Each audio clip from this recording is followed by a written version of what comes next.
Packard, and I'm studying conflict management at SAIS. I have a more general question about the United States' work to democratize the rest of the world.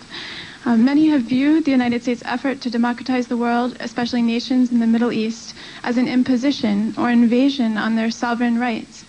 Considering that it was, in fact, the Prophet Muhammad who established the first known constitution in the world, I'm referring to the constitution he wrote for the city of Medina, and that his life and the principles outlined in his constitution, such as the championing of the welfare of women, children, and the poor, living as an equal among his people, dissolving disputes between the warring clans in Arabia, giving any man or woman in parliament the right to vote, and guaranteeing respect for all religions, ironically parallel those principles that we hold most precious in our own constitution.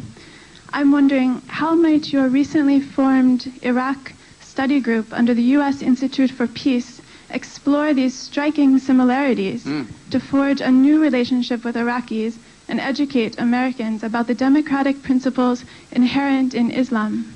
Great question. I believe that the terrorists have hijacked a peaceful religion in order to justify their behavior. I thank you for bringing that to my attention.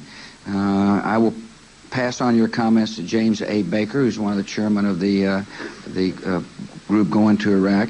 You said something really interesting.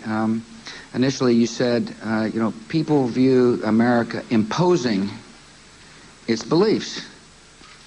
And I hearken back to what I said earlier, this fellow's question here, that if you believe that freedom is not universal, then it could be viewed as an imposition of beliefs.